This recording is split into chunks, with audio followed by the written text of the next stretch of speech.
Hi guys, this is Stuart from the Film Reelcast. This is our audio podcast, our review of Lethal Weapon 2. This is also available on iTunes and Android and all good podcasting platforms. But this is the audio, it's not the video, it's the audio version of the podcast. So I hope you enjoy it. We'll be doing Lethal Weapon 3 soon, followed by Lethal Weapon 4.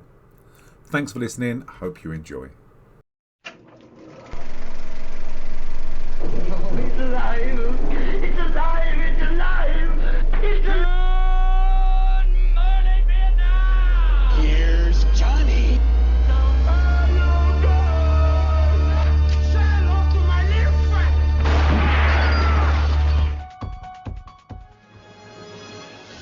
Oh, anybody home? Think, McCoy, think!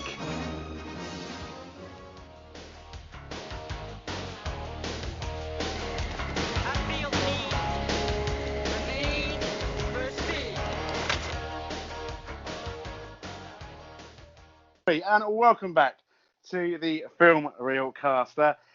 My name is James. We are, if you like mullets, inept police forces, really interesting South African accents with good hair, you've come to the right place. Guys, hi. How you doing? You all right, mate? Yeah, I'm not too bad.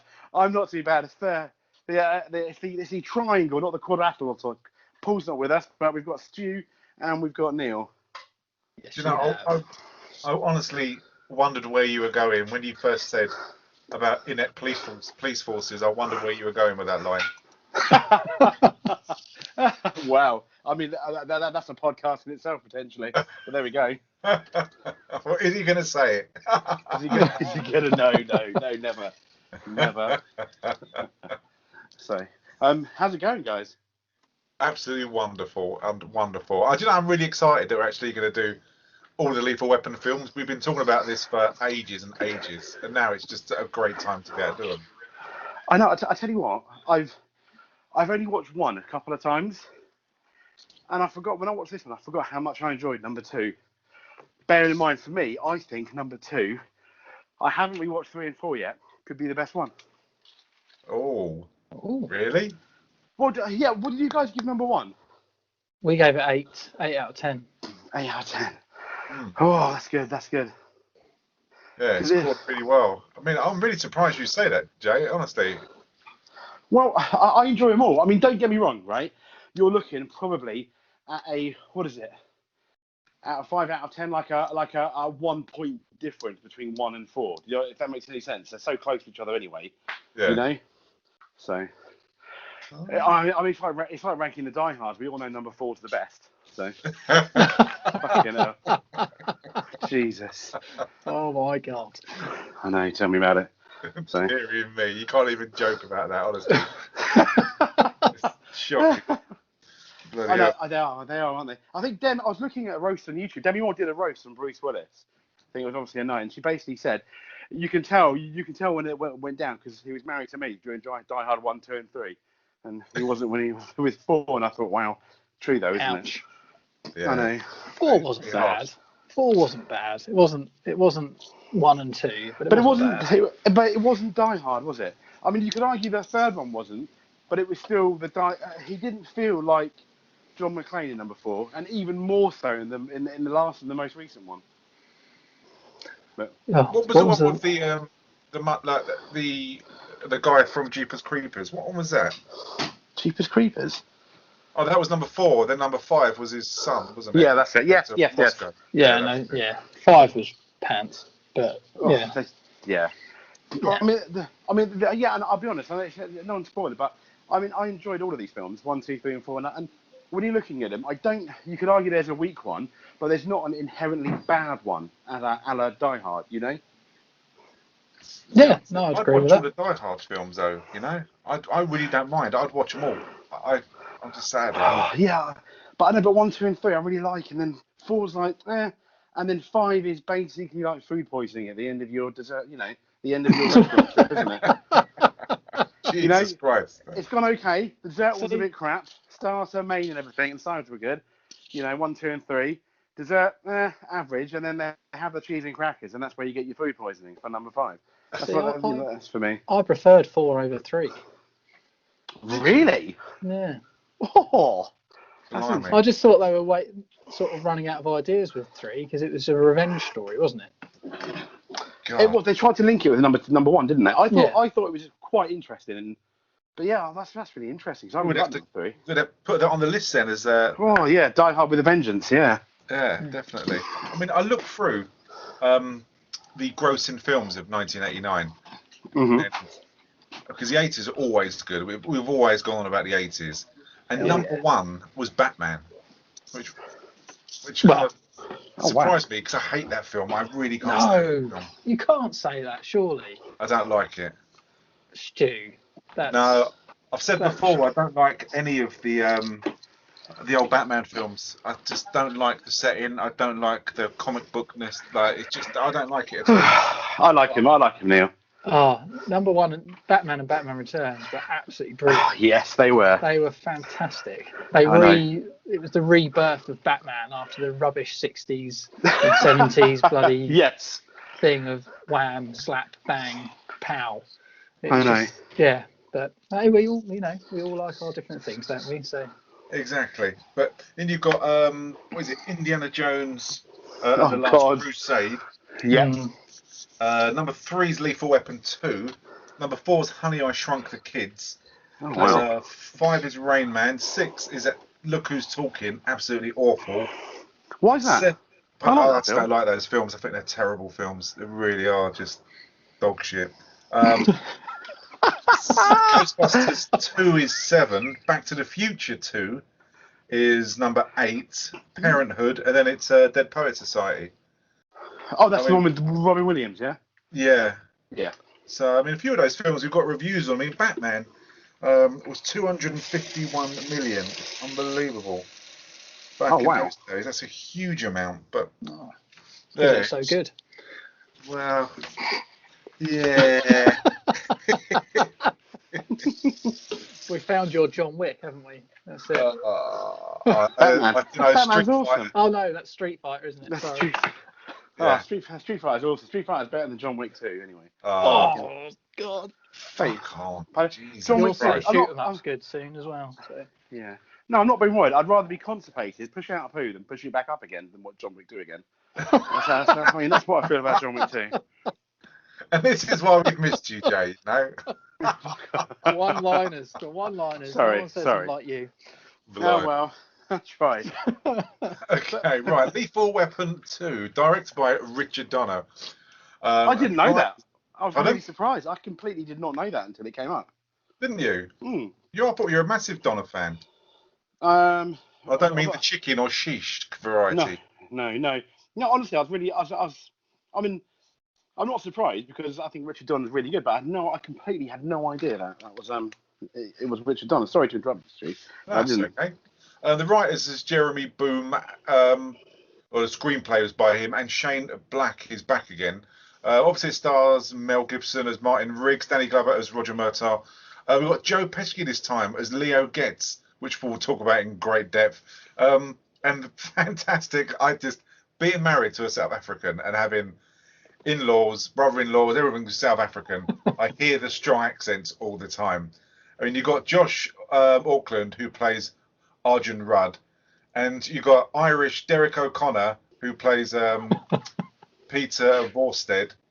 Patsy Kensit is a whole podcast on her own, who plays Rebecca Vandenhaas. And Steve Kahn, who plays Captain Murphy yet again, and the psychologist is exactly the same woman. I mean, the box office, 28 million. Opening weekend 20, grossed 147 million. Nice. Worldwide 227 million. So you knew they were going to come back with another one. But at the time, I've got to admit, and I made notes on this, I saw this at the cinema. I think I was 15 when this came out.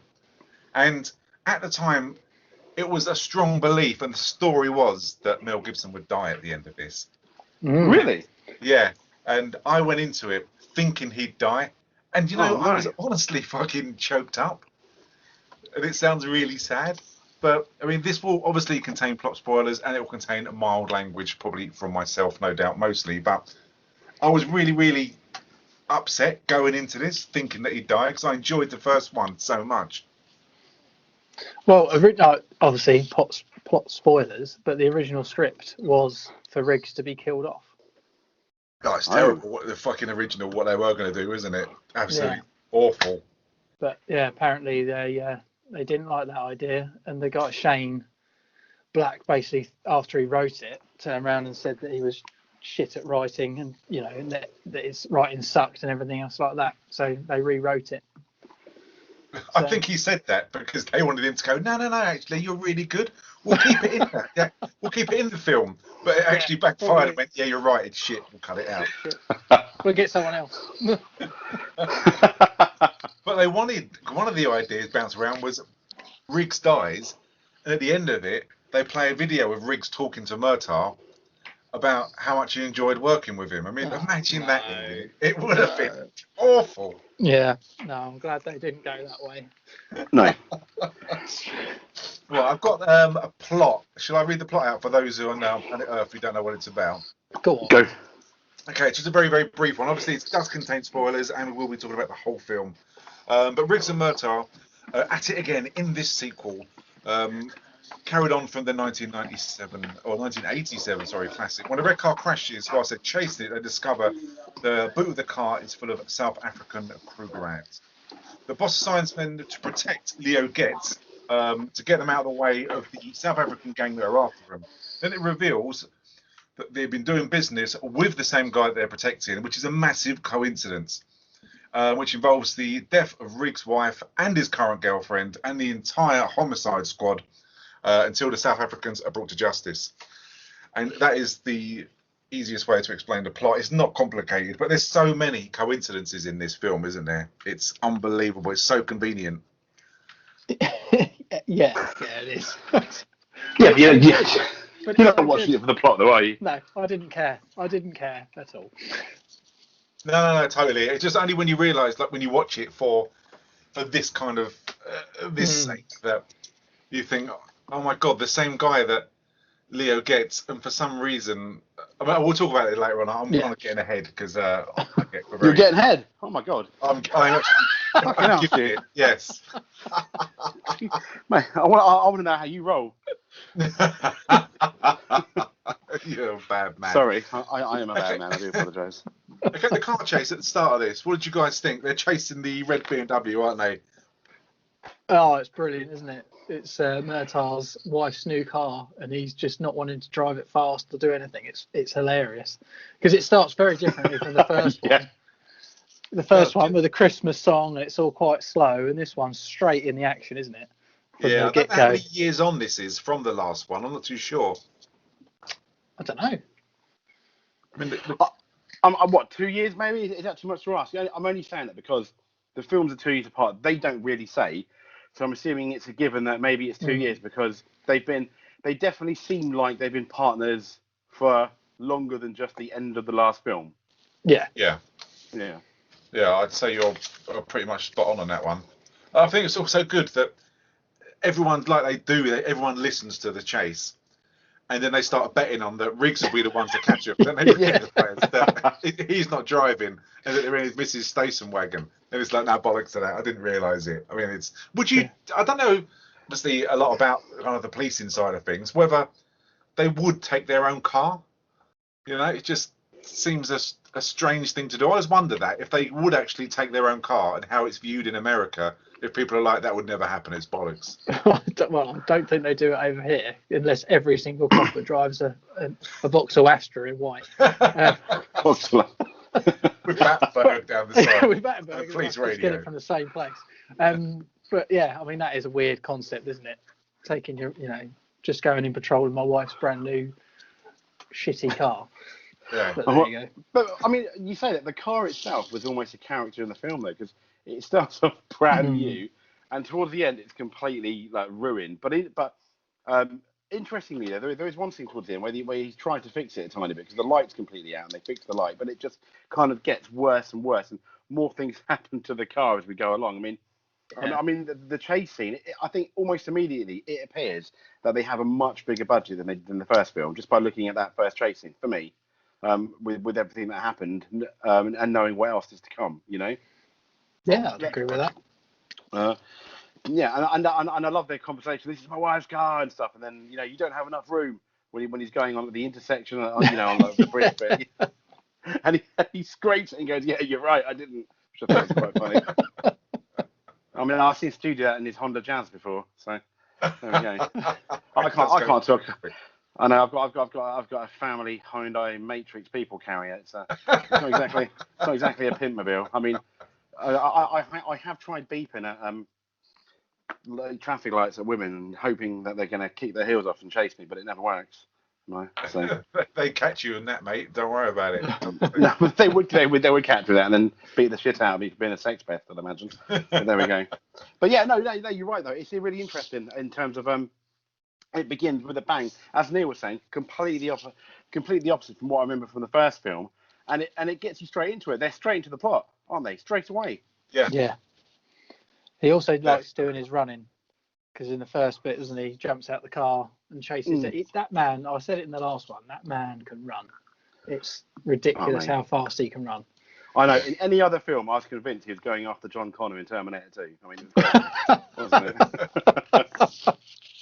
So we did say who's got the most memorable run in films. Mine was Tom Cruise for the Mission Impossible films. And what's yours, Jay? Well, yeah, you're right. I was literally the minute you said memorable one, it was Tom Cruise. A close second would be the T-1000 for T2. Yeah, definitely. But I think also, but that's also with the music and everything, and that mechanical music he's got when he's running towards. Superb. Yeah. What about you, Neil? Well, it has to be Riggs, doesn't it? With his pure stamina.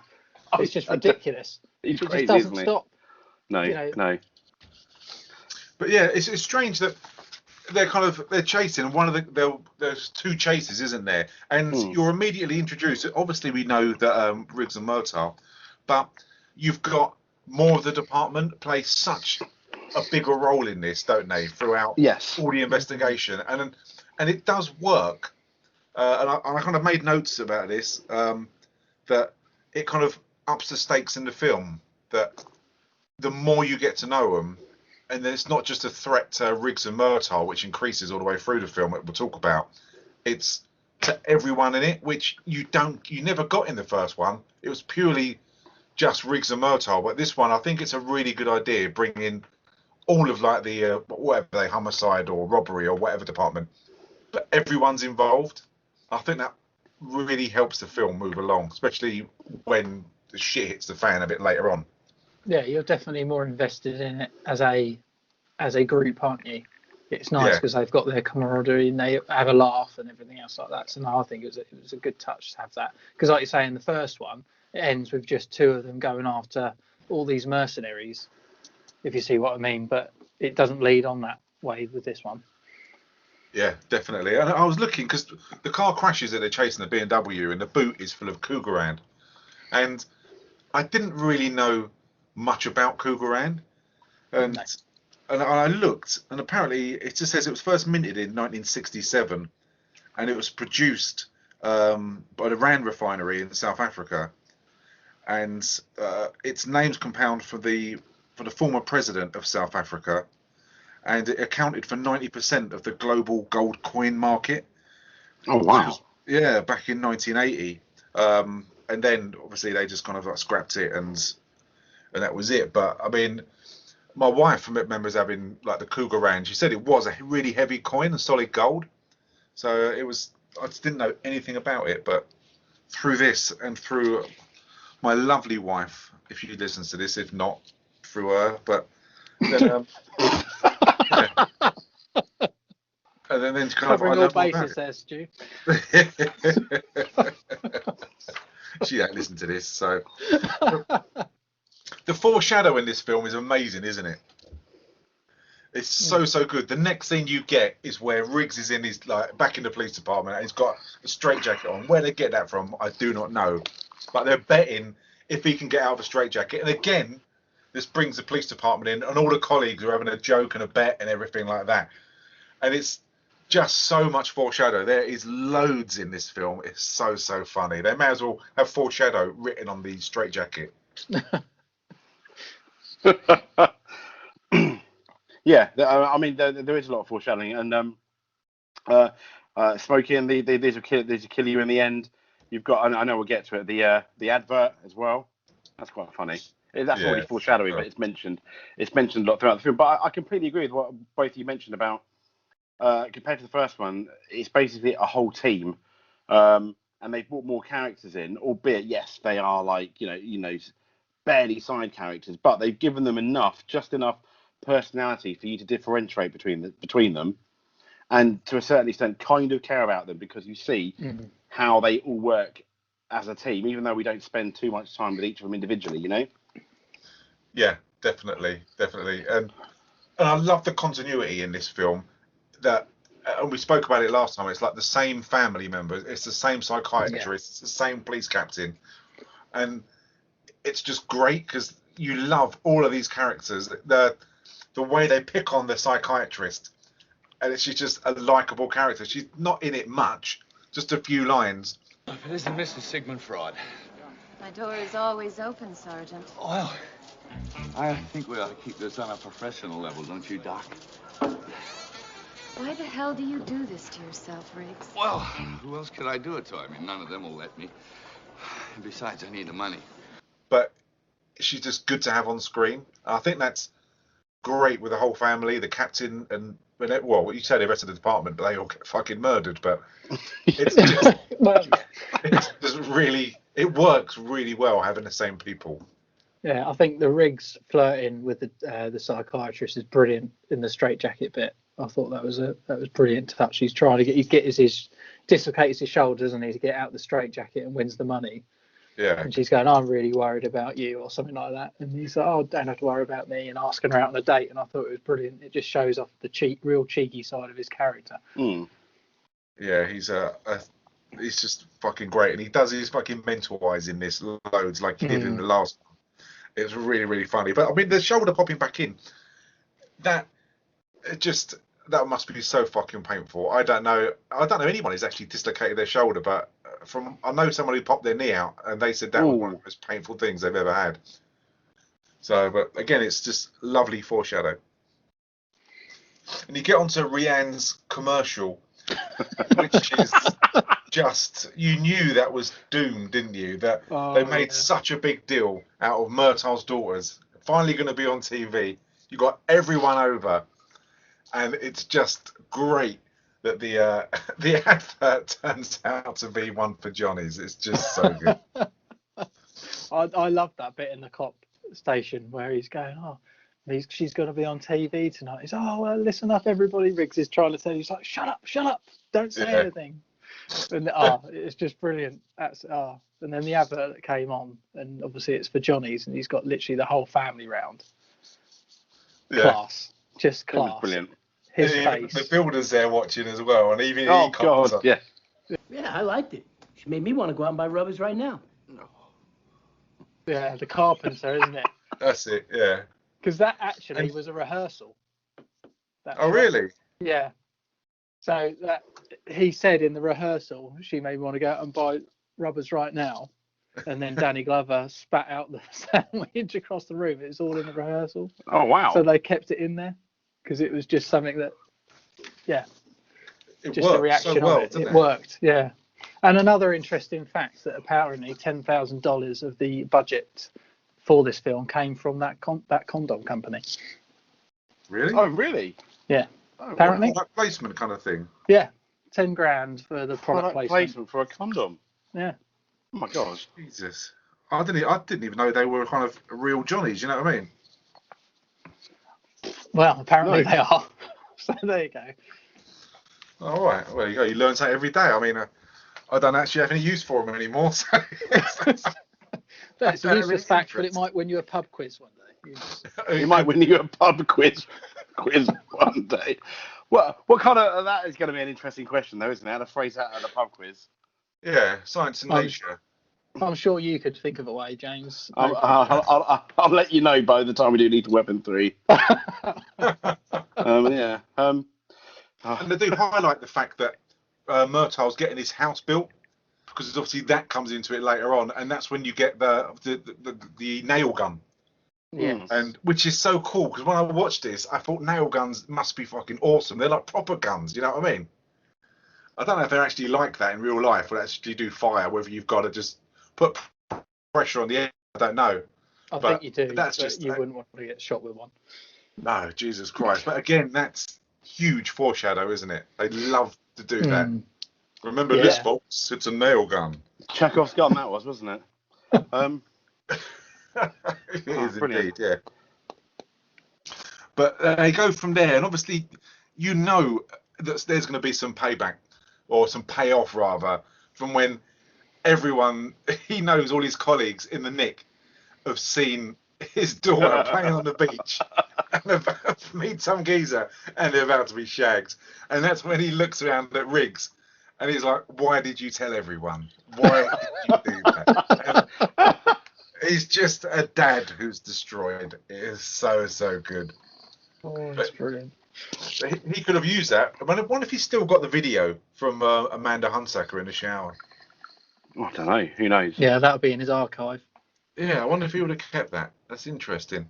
But you go on from there, and this is when you get the introductions, and you get the proper accent, and I don't know what they are. When the guy who gets away driving the BMW goes to the councillor's office, or the consul, whatever they call it, and it's he goes to meet Arjun Rudd and Peter Forster, and that's the accents are just fucking comical.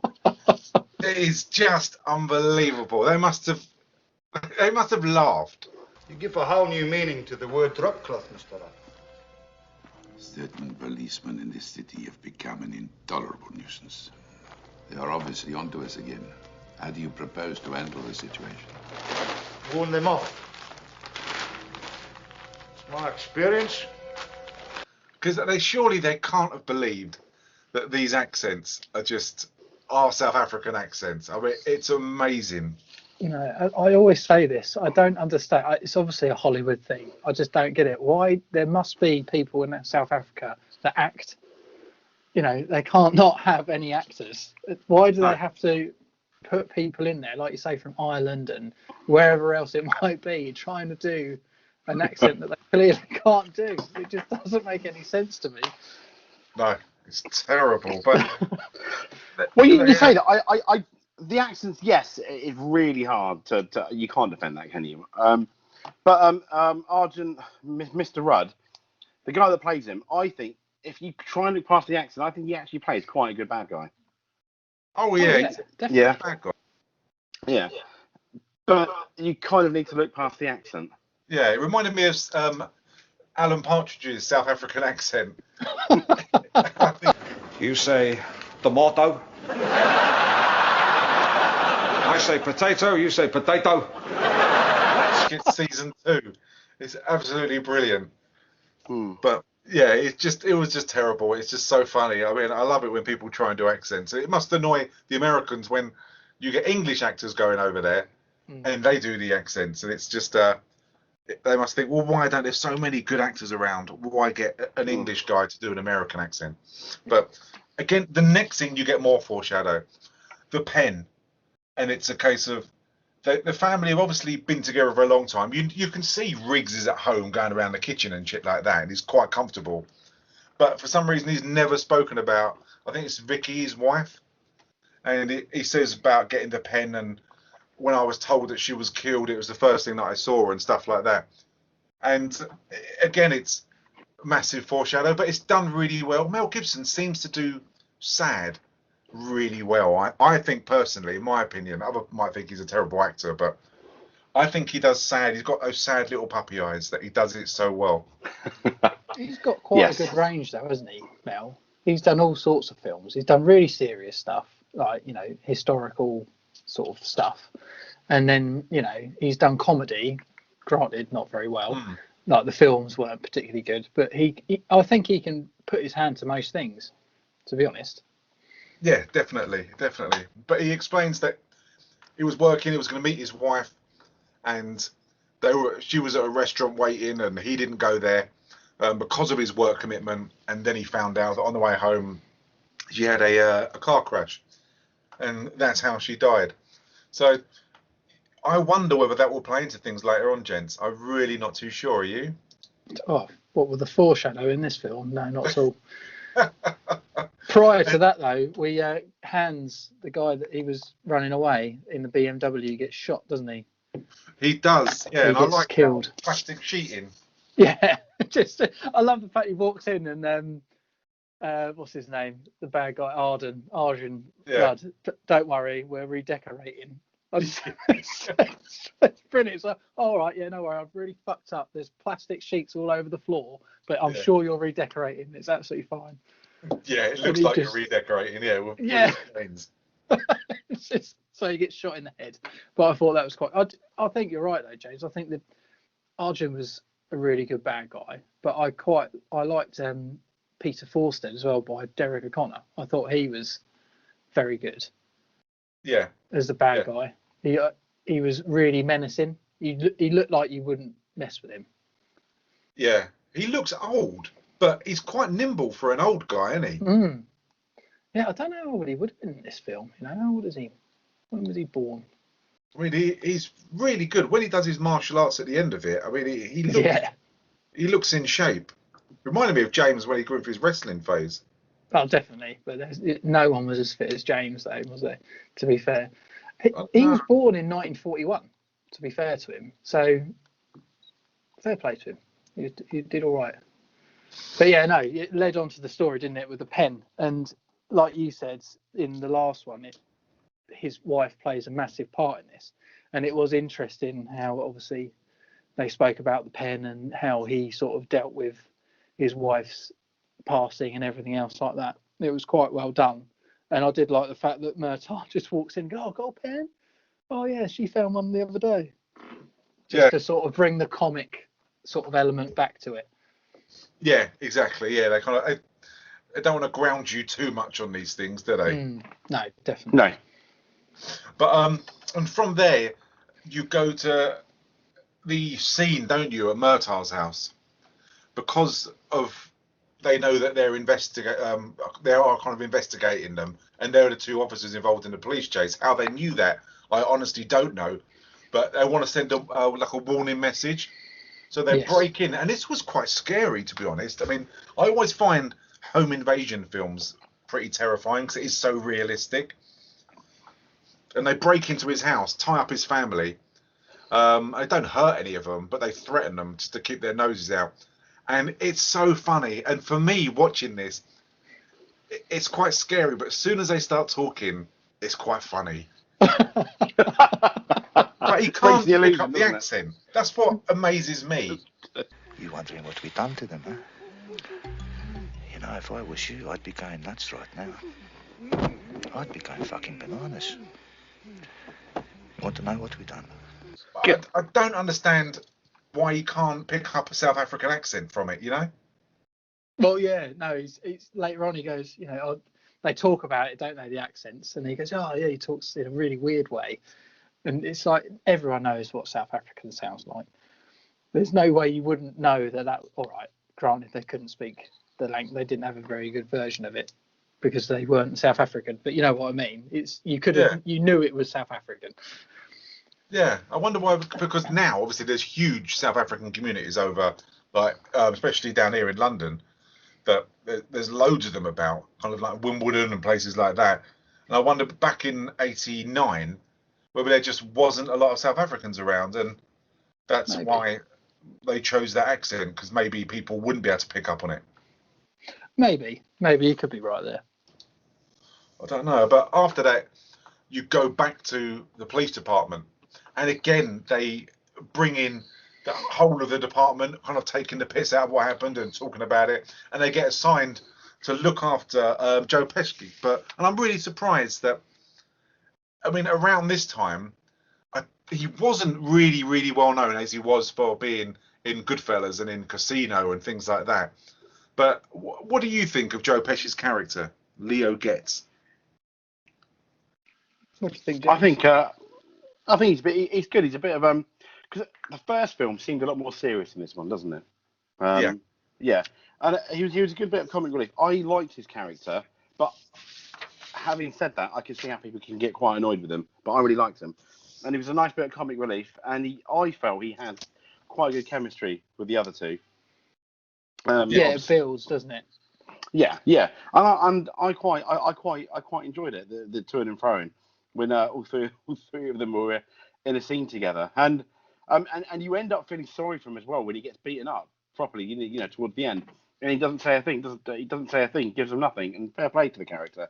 And I think Joe Pesci, or was it my other half? What did she say? Because I mentioned Lethal Weapon 2, and she calls him. She said, "Oh, is that the one with Joe Pesci?" And which made me. So I've got, I know Joe Pesci. So I've got. Sorry, Michelle, I had to mention that. But yeah, and I thought he was a really good.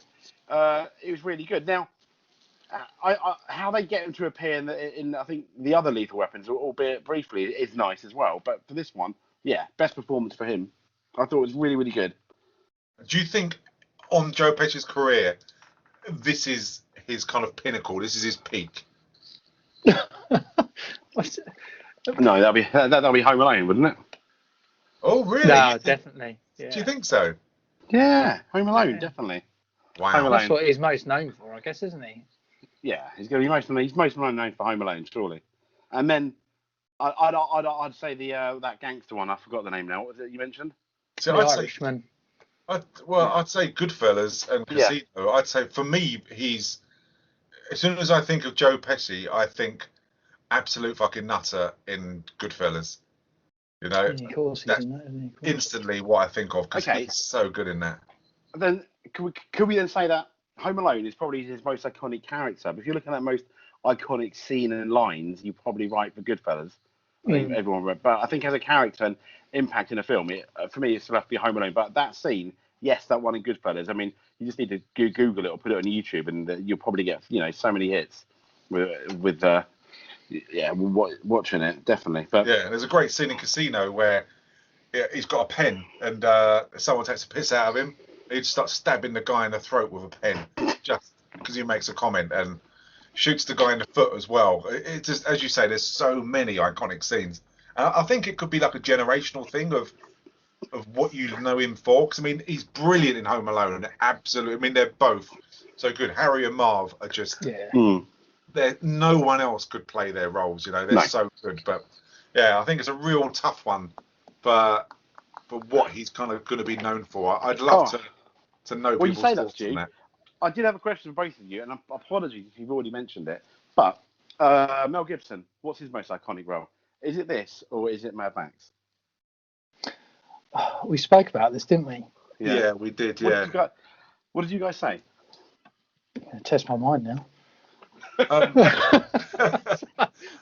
Talking trash shit in the last one. We said that. I said that I knew him for the Mad Max films, but I didn't particularly like the Mad Max films because I was too young to appreciate them, and I don't know why they've got their cult status, to be honest. For me, it'll be Lethal Weapon, probably Braveheart at the same time as well. But I think it's Braveheart just because of the age. When, like you said, Stu, Mad Max was a bit before our time in that sense, but the first sort of films I would remember growing up seeing was The Patriot and Braveheart. So I think Braveheart was probably his biggest role. Ah, okay. That's it. So that goes to think. For me, I was going to say Lethal Weapon, but that is a generational thing, then, isn't it? I'd go Lethal Weapon. Yeah, I'd say Lethal Weapon because that's obviously my era. I was 15 when I saw Lethal Weapon 2, so.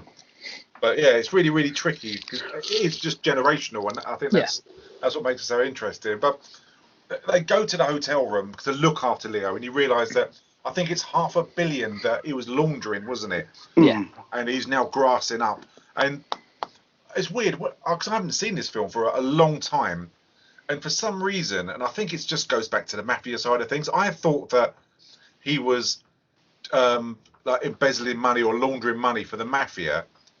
And he just, by mistake, got caught up in this South African gang as well. I completely forgot that by pure coincidence and chance, to get them away, which doesn't make sense, to get them away, like Murtaugh and Riggs, from the South Africans, then make them look after Leo, who was then laundering money for exactly the same South Africans. Some good police work. They hadn't pieced that together. It just seems like a huge coincidence and fuck up at the same time. See, I did say inept, didn't I, at the beginning of the bloody podcast? Yeah, there you go. Because you get There you go. the trope baddie who walks up to the waiter, and his outfit fits. It always amazes me when you get in these films, any film, when they kill a guard or shit like that, and their clothes fit. I think there was one film, in Die Hard, that was it, where he actually tries to put his shoes on, and the guy has shoes which are like size 6 or some shit like that, and the clothes just don't fit, which is great. But he goes in the room, they don't search him at all, and then he pulls a gun out, and fair play on Leo, he fights the geezer off for about 5-6 seconds until Mel Gibson and Danny Glover actually intervene. Yeah, no, that's the thing. They're there to protect him, and they completely screw up, don't they? Yes. So busy arguing about stuff and eating his room service. This guy gets the drop on Pesci, and he throws him out. He wrestles him only for Riggs to knock them both out of the window into the swimming pool. Oh, it's brilliant, isn't it? I mean, did you think they did that, or think they were dummies, or? I'd imagine they were dummies. I think so. And you know the building they see next to it? That's Nakatomi Plaza. Is it really? Yeah. Wow. Before or after? Before or after, though? Oh, that's tricky. Before, yeah. Or was it? Or after? I don't know. Must have been after because they were the same. They were released the same year, weren't they? Die Hard and Lethal Weapon, the original. Yeah, they were. Yeah, because so they were arguing over roles, weren't they? Yes, they nearly had each other's roles, didn't they? They did indeed. Yeah. What I loved about this scene though is when he's in the swimming pool and he thinks that he's punching the bad guy in the face, and it's actually Leo. Oh, that was good. Yeah. Punching the shit out of him. It's so good, isn't it? It really is funny. He's smashing him up whilst the actual baddie's getting away. But it's just brilliant, and they always manage, and that's what I love about these. Out of any scene, any kind of scene where they're almost dead or they're risk injury, that they take the piss out of each other, and it's always kept really light-hearted. Throughout any kind of amount of tension, they just have a joke and take the piss. It's brilliant. It's so funny. That's the thing. It's a very light-hearted film in many places for a really obviously it goes on, doesn't it? But over a really sort of serious political issue. You see what I mean? Because the film was all around a really horrible thing that was happening for a long time. But obviously, because we alluded to, didn't we, in the last one, is the sense of because they got death threats over the T-shirt and slogans that were in the first one in relation to the apartheid, that this is why they made this one. And this is why Shane Black wrote the script or the story for this one, because he received death threats for having those images in the first film. Oh, really? Wow. Yeah. So that's where this was born from. And even though it's obviously a really, really serious issue, they keep the comedy in it fantastically. Yeah, this doesn't do the South African Tourist Board any kind of doesn't smell them in any glory at all, does it? Really? Not at all. No. Jesus, I mean, when did you last watch this film for this review? I watched it again yesterday because I hadn't seen it in so long. And right. What about you, Jay? About a decade and a half ago, if I'm honest. Did you understand? Because I am fucking stupid, and when Leo was sitting at the table talking to Mel Gibson and Danny Glover about how to launder money, and I've watched this again and again, I still don't understand what he's talking about. No, I didn't. I had to. I played it back again. I did legit try to concentrate so much that a little bit of pee came out and I gave up, if I'm honest. It's just so confusing for me. So there you go. Yeah, we're clearly both thick. So there we go. Hey, I didn't get it either. Oh, look at that. Oh, that makes me happy. Well, I'm not going to be laundering any money anytime soon. No. I'm so glad you didn't get it, because it reminded me of the gatekeeper conversation in The Matrix. Where I've seen that so many times and I just don't understand it. It's not on my bucket list to understand that scene. Right, you see, I can explain that to you, but that's another time. Can you honestly? Yeah, I can. Yeah, because I've seen like about 3 or 4 videos about it. Because I was like, what the hell is this about? And I've seen so many videos explaining that scene. I don't get it. I've tried. I'd love to have a conversation with someone that makes me sound intelligent, that I actually understand it. But no, well, there you go, Stu. Yes, your wish is my command. We'll have a podcast about it for 20 minutes, shall we? The Gatekeeper podcast. That's just genius. We can do please, that. Please. It'll be longer than 20 minutes, I tell you. Yeah, mostly me and you just going, what? No. Say that again? Yes. What? The next scene is for some reason, they decide to take Leo to the house on stilts where he talks about the interview for money laundering. And it's a really weird, I know it's like a plot driver, but it's a really weird choice to take someone they're protecting. And again, it's the coincidence, it's the South Africans, and it's the same South Africans that are linked to the death of Riggs, like his wife. But why did they do that? Why did they take him to the people that they're meant to be protecting him, or keeping him away from, rather, you know? I guess they didn't know it was those people at the time. It all sort of gets linked together a bit more, doesn't it, with this bit? But yeah, you wouldn't take him and just say, sit in the car, mate. Sit in the car. We'll sort this out. It could be full of bad guys. It's fine. But it's a bizarre choice. And they just can't let it go, though, can they? That's the whole point with these two. They're like two dogs with a bone. They just Well, once they've got it in them, that's it. They're like, right, I'm solving this. I don't care. I've been given this idiot to look after. I'm still doing it, sort of thing. It's a federal case. There's a federal witness, and they decide we're going to solve it for them. Yeah, we can do this. Fuck the FBI. We're better than them guys. But they're kind of responsible for their own kind of downfall in a way, aren't they? Because they go there, then they start kicking the arse of like the guards in the house. They see that people are counting money in there and everything else. They've got guns, and so they get shot at. And it's just as well that they don't. I don't think they do on this time. Actually, they don't shoot anyone at the house. No. But one of the guys does get killed. The same guy from the hotel, who was a waiter who ran off, he actually escapes, and that leads to a really good car chase. I think anyway, doesn't it? Yeah, it's a really good. Yeah, it's like all the action in this film. It's really good. It's really well played out. A bit over the, it's not shoot 'em up bad, but it's fun. Oh, it's like in a the comic sense. book. Yeah, again with Mel, because he does a lot of running and chases him down to jump on the back of the truck that he's jumped in. Yeah, I'd love him to be asthmatic, Mel Gibson, in this. It'll be so good. After he climbs on the back of the car, then takes a puff of his blue inhaler. Puff of his blue inhaler. You're under arrest. Wheeze. Yeah. But it's nice to see, like practical, like stunts, like that. It's not special effects. It's really good because he's on the back of this kind of truck that's towing this car.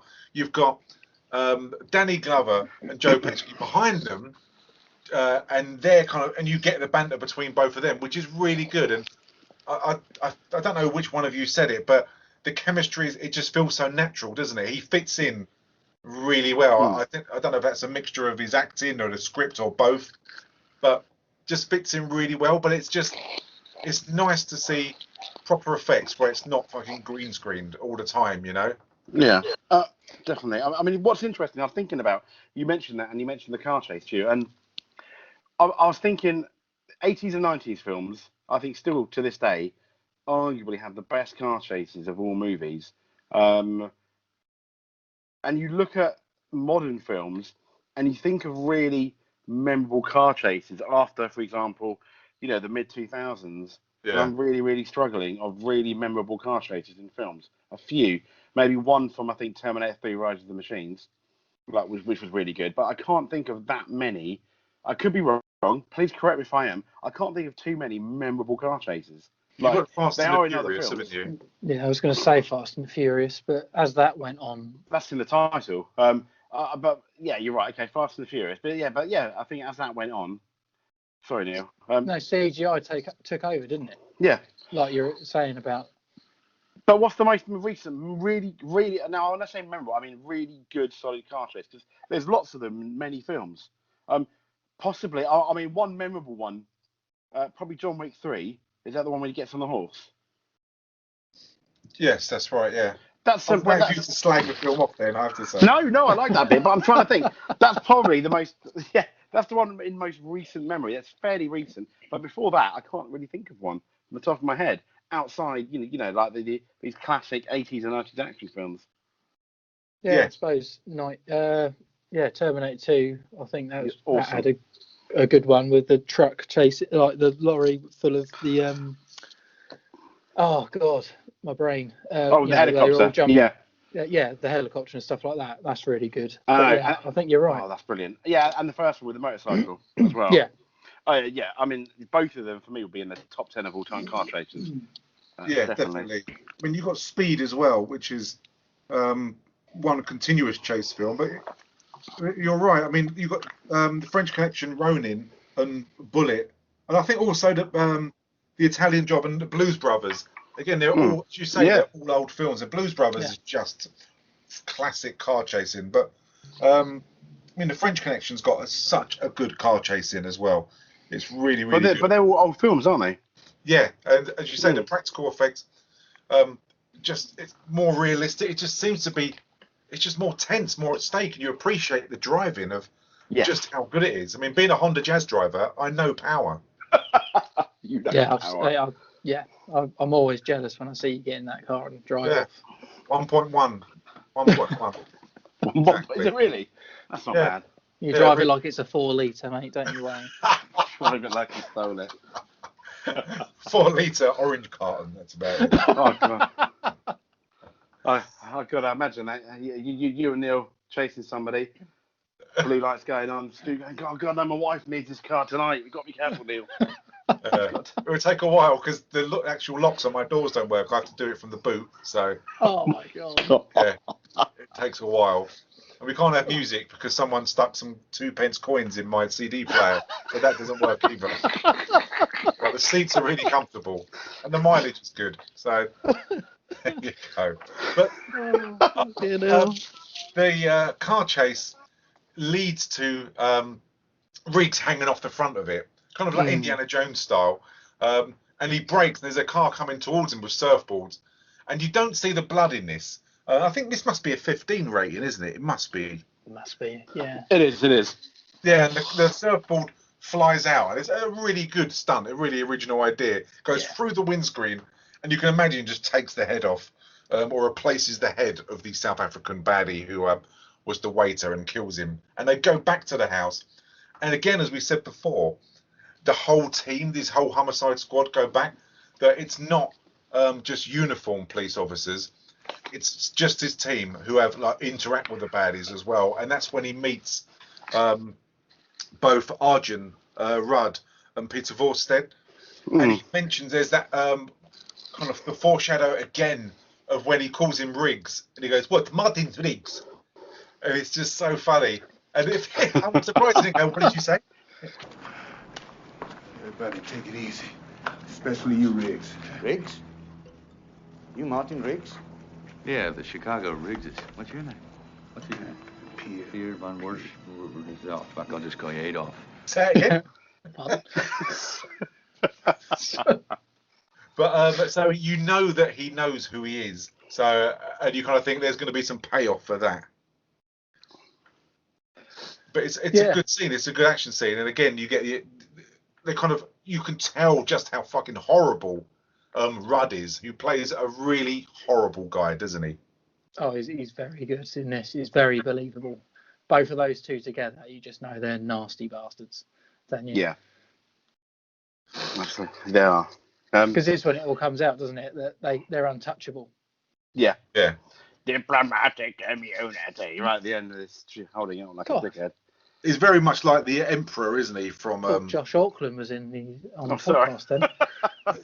Yeah, because you learn that Arjun Rudd is South African Minister for Diplomatic Affairs, and the rest of the other people are just kind of hangers on. But it must be crazy to have a diplomatic immunity where you just can't be held to account for anything. And we had that recent case where this woman allegedly killed a cyclist, and her husband was a diplomat. She lied, allegedly again, and went back to America, and she couldn't be extradited to be heard for the court case because of being a diplomat or a wife of a diplomat.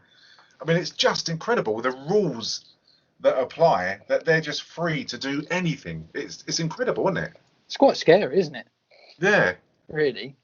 I mean, it's just an unbelievable rule that you can literally, with that status, just do anything you want, and you don't have to answer any questions, and you can just hide under your diplomatic immunity. It's just crazy. It really needs to be changed, that rule. But I doubt if I ever come across a diplomat. So I don't think we rolled in the same circles, mate. I must be honest. No, I don't think we do. And we get introduced. Patsy Kensit, unbelievable. Oh my God, there's so much. She's a podcast on herself, honestly. Yeah. Nice hair though. Yeah. It is nice hair. I'm sorry. I know I mentioned that in the WhatsApp chat. She does have nice hair. It's unbelievable. She plays Rika van der Haas. No. She plays a plank of wood. She's terribly wet, and the damsel in distress, and you get the instant chemistry between her and Mel Gibson. Yeah, Riggs. But just soon as she starts talking, it's so funny. Oh, dearie me, they must have laughed at her accent. Oh, there's no point shopping for the entire week. No? Why not? I never know what I'll be hungry for from one day to the next. But she must have had blackmail evidence on. It must have been on Richard Donner or Shane Black to get this role. So I think when they probably heard her talk, they went, "We know why she's here." Well, I liked her. I thought she was really good. You like her hair? I do like her hair. But no, she would have improved John Wick 2. I'm just saying. She's got no honesty. The hate that you get for saying shit like that. Yeah, she wasn't. She wasn't the best. She was just there to be a pretty girl, wasn't she? Really. And obviously give Riggs an even. Well, he didn't really need a reason to get back at them, did he? At the end, but it gave him another reason to. Yeah, it was a bit of a dopey reason too. I mean, I've got that written down later. But you see when she gets taken home and Rudd kind of strokes her face and says to her that we're picked on by these people and they don't understand the shit we're going through and they take it out on us, and kind of makes out that they're victims. But the look on his face, he looks like he looks like a nutter, doesn't he? Oh, yes, yeah. He wants a bit. Do you think, because I wondered that, is he stroking her face in a threatening way, that if you do anything I'll hurt you, or does he fancy her, or is it kind of like it's just a really creepy psychotic way that he strokes her face? There's no affection there, is there? I think it's a bit of everything, to be honest. I think it's like you're saying, it's a warning, but a creepy, we're going to do all sorts of shit to you if you say anything sort of scenario. Because initially I thought, oh, he's a dirty old man, he wants a bit of Patsy. But yeah. He wants a bit of Patsy. Sorry, I didn't think I'd hear that today. And it'll be interesting to know what you think of the next bit, when the chemistry in the car, when you've got Murtaugh, Riggs and Getz, when they're talking about the food from the drive-in, and you get Pesci moaning about like they're mucking up the order. Don't ever go up to the drive-thru, okay? Always walk up to the counter. You know why? Okay. I'm gonna say it. Okay. They fuck you at the drive-thru, okay? They fuck you at the drive-thru. They know you're gonna be miles away before you find out you got fucked, okay? They know you're not gonna turn around and go back. So they don't care who gets fucked. Oh, Leo Getz. Okay, sure. I don't give a fuck. I'm not eating this tuna, okay? Did you think that was too much, or do you think it was just funny? I mean, what did you think of that? Oh, it's true. He was stating facts, as far as I'm concerned. He was calling out Subway. It's calling out. I've had a drive-in for McDonald's, and I thought it was a vegetarian deluxe wrap, and it was a McChicken wrap, and I was quite upset. Yeah, but you're vegetarian. That is upsetting for you, isn't it? Actually. It is. Yes, I went back, and I said this is not very good. Did you go back? I went back. Yeah, I turned around and went bloody back. I was angry. Did you? You didn't get more food, did you? I got more food. Yeah. So you got a phlegm burger in the end, then? I thought it was a bit more salty than it should have been. It'll be like that. That wasn't phlegm then. Have you seen? Sorry. They're in the restaurant, and the guy, he has that French bread, and he says it's not hot enough, and the guy apologises. He's really nice. The waiter is, and he takes it back into the kitchen, and he licks both sides and puts it down the front of his pants and keeps it down there for about 5 minutes. And then takes it out, heats it up, and the geezer eats it, and it's just so funny. That's why I'll never complain about food, honestly. No, hell no. Never complain about food. Well, I don't think. I mean, I worked at Pizza Hut and Domino's. I've never done anything like that. But you're not like nice.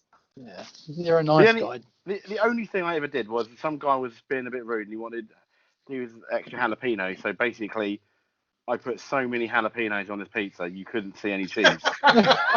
He was really upset. It was like 3 layers of pure jalapenos. I was like, how's that, mate? I couldn't finish it. He couldn't finish it, and I'm sure his arse is still sore to this day. So there we go. Sorry about that, but but normally no, I've not seen it. But yeah, I'm sure it does happen though, doesn't it? So. Oh god, yeah. Oh god. You then get rigs turning up everywhere that Ruddy's, and just shit stirring. Really, he's not helping the cause, is he? No, it's just pestering. He's harassing him.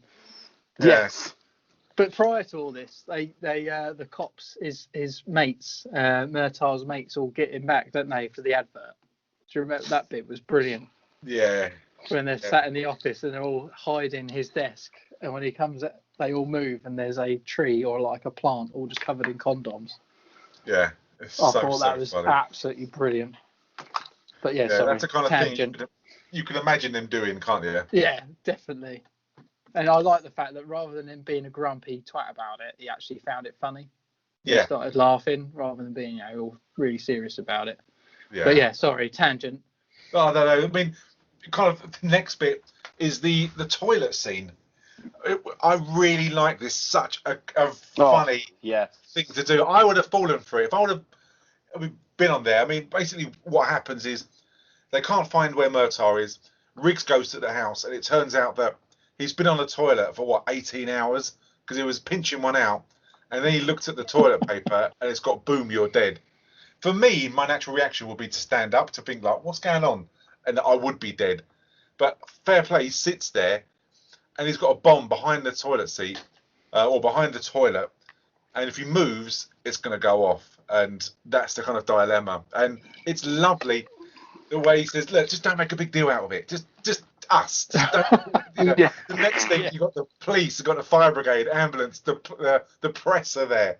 It's absolutely brilliant. It's so funny. I would do that to both of you two.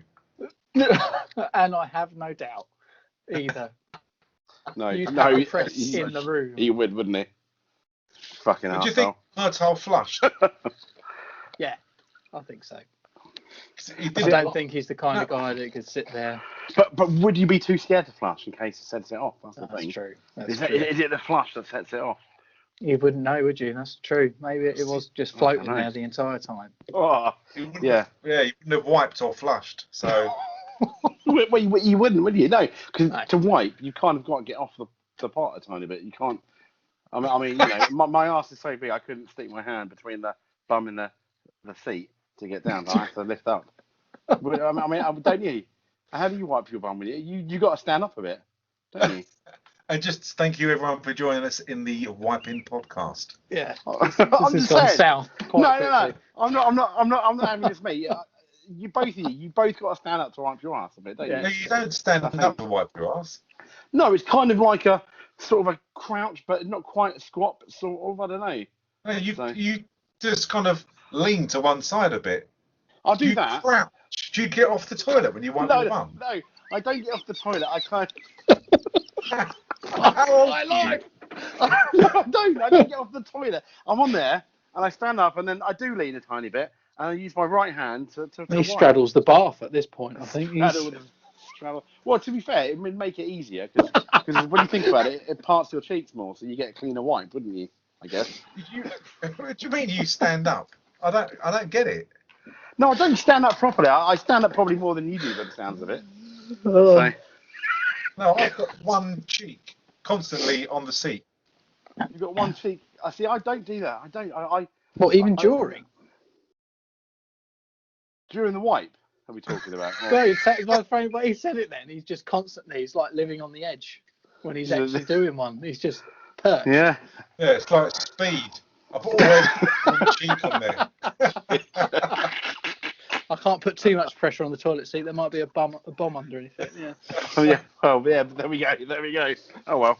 Great. This is why we don't charge for this podcast. I've said it many times, honestly. Yeah, we'll have to start paying people soon. I think, yeah, it's sponsored by Andrex or something like that. Absolutely. Well, the toilet papers are available. Yeah. They got a condom company doing it, so why not? There's hope. But I like this scene. What did you guys think of the? Not suspense, is it? You know nothing's going to happen, so there's no suspense. But they do just make this a funny moment, don't they? It's got the touching side, then the funny side of it. Well, I think it's one of the most iconic scenes from Lethal Weapon 2. I mean, when you said we're doing Lethal Weapon 2, hand on heart, first thing I thought about was this scene. Despite not having watched it for a decade and a half, I remember this scene the most. Yeah. Fair enough. I mean, I liked it. They're very good at making a very serious thing funny. And the way it all starts, where the fact that Riggs goes back to his place by the beach, and all of his stuff's outside, and he walks in, and Leo's inside cleaning it. He's like, "What the fuck are you doing here?" It's like, "What are you here?" And everything's tidied up, and he's, and it's brilliant. And then obviously it all leads to it. But I thought it was very funny. It's very good. Yeah, I just think it's great, and you don't know how they're going to get out of it, and that's when I watched it. I just couldn't work out how they're going to get him off the toilet so he survives, and it's great because he pulls him off the seat, and then they both try to jump in the bath, and then you get again his car's parked outside, and the toilet lands and smashes his windscreen. Yeah, again, it's a really funny scene. And before that, when the doctor comes in and she's talking about, she's obviously used to kind of situations of tenseness and distress, and she can stomach anything. And then she sees him on the toilet, and then she changes her mind. It's so funny. It really is. Again, they just break that tension by just a piss take. Definitely. It was Leo. Leo was he there at that point? Yeah, he was, wasn't he? Did he go with him? I can't remember now. I don't think he does. No, because he leaves him there. He leaves him there. I think he leaves him because he gets a phone call. Leaves him there. Yeah. Oh, he's not at the house, no? No, I think he stays at the caravan, doesn't he? Yeah, I'm pretty sure he does. Yeah, I couldn't remember. But it then goes to, they kind of, both sides are like up in the ante against each other, the police and the South Africans.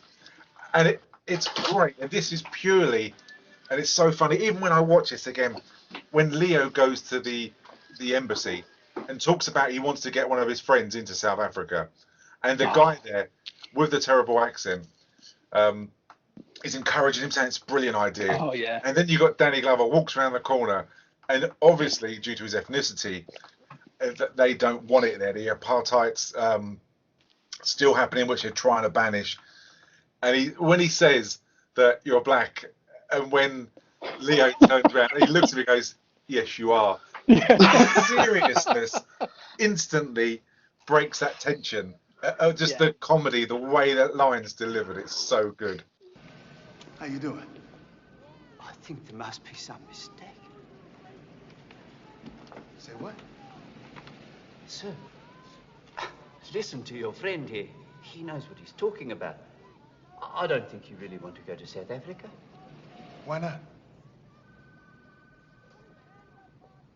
Because you're black. You are. He is. It was That was good.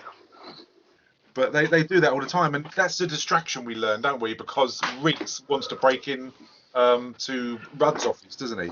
Yeah.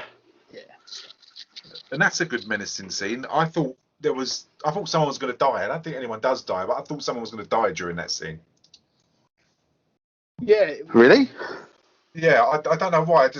Obviously not Mel Gibson, but I just didn't know how it was going to play out, how he was going to get out of the office, which was full of obviously all the kind of the South African goons. You know what I mean? Yeah, it was quite clever the way they did this, because when he walks into the office, you've obviously got that massive fish tank on the wall, haven't you? Yeah. And he, as he walks past it, he taps the glass, almost like it's how thick is this sort of thing. It was quite. I thought it was quite. It sort of led onto it. Yeah, it's really good. It's a really good. Just visually, it looks really good. But the tank just explodes, but you see just again that old Peter Forster really wants to do something. You know, from that moment that Vorsted's going to be like the nemesis against Riggs, don't you? Yeah. And it's just so good, and clearly Rudd, being the racist that he is going to play up against Danny Glover's character, up against Murtaugh. Yeah, and he wants Murtaugh, doesn't he? Oh, definitely. And it's just done well. Again, you've got the tension of something's going to happen. And as I say, I thought someone was going to die. And bang, the fish tank explodes. And you got the comedy moment there. And it's just so well done. I don't know if this is down to Donna or whether this is down to... It sounds like it's not down to Shane Black's writing, but it's just done well. And then he bumps into Patsy Kensit as he comes out in the lift. And you just can't understand what he says a lot of the time. It's just brilliant. It's so quiet. She speaks so quietly, and I don't know if that's whether to try and hide the fact that she can't do an accent. Yeah. I don't know, but it's so softly spoken. You are almost, turning your ear towards the TV, aren't you? What? What was that? Because at this point, she was I think she was more of a singer, wasn't she, than an actress? I have no idea what she's known for. Because one of her songs her... is playing in this. Oh, really? Oh. Yeah, I think it's when they're at the Mel Gibson's caravan, and when he's like there tidying up and everything, or when Leo's tidying up, the song in the background that's playing is her song, because she was mildly famous, you know what I mean? And then I think she was famous for being married to one of the Gallagher brothers, wasn't she? From Oasis. She was, wasn't she? Yeah, she was. I don't know if that was after or before. I have no idea. Yeah. That'd have been after. Yeah, definitely after, wouldn't it? Oasis 90s, aren't they? Yeah. Yeah. And thank you for not calling it the noughties, because I hate that. The noughties? Yeah, I can't What would you stand call it that. then? What would you call it then? The 90s. Double O's? No, you've got the 90s. 90s. Well, Oasis were late 90s, weren't they? Yeah. Oasis, 96, 95, 97 maybe. Yeah. I just don't like the noughties term. It just... Someone used that today, and I thought with you, Jay, honestly. Well, I wouldn't. But what else would you call it? The noughties? Well, it's not. I just call it the Double 90s. O's. No, but it's not the 90s. You got the 80s, 70s, 80s, 90s. You've got the noughties, and you got the 2010s. Oh my God, whose child is that? That's my son. That's about to get beaten. No, I'm joking. I'll just say. If I suddenly get crying now, it's actually been. Alexander Kelly. Enough, please. Done. People pay thousands to listen to this, you know. Unbelievable. Yes. No beating took place. I don't agree with that. Just saying, anyone actually listening, social service come knocking around my house. I listen to the Fit Wheel cast and you beat your children. Not good look, is it? No, cool. I'll edit it out. You can smack him all you want, mate. I'll edit it out. Don't worry. That was a joke, everyone. Social services, everyone, that was a joke. It is. I love the fact it's a joke, really. It's a joke, really. No, I've asked them to be quiet because Michelle, the other half, she's got she's not feeling very well. She got the COVID jab today as well. Oh, bless. So she's gone to bed, and they normally go to bed about 8:30. So I put them to bed in the hope that they're going to be. So far, so good, actually. That's the only time they've been noisy. So That's very good, mate. It's very good. Yeah, there we go. So back to the film. Again, I think Kensit ruins it. She really does. The scene in the supermarket where Riggs is clearly stalking her, because it can't be coincidence that he bumps into her, is it? No, certainly not. And he now wants a bit of Patsy. Yeah, he's probably got a proper horn on for that. And that conversation, which is very weak. I think for me, she's like the worst part of this, and it's obvious. It doesn't take a lot, but they go back and they start going at it, don't they? Yes. Yes. And from there, you then get, which really shocked me, which I remember this in the cinema when I was very, very surprised that they kind of went this far. Is from there, you get the cut scenes of old Peter von Stier going around killing people, and I really didn't expect his partner, not his partner, his colleague, who's doing those kind of sit-ups upside down, to get shot in the head.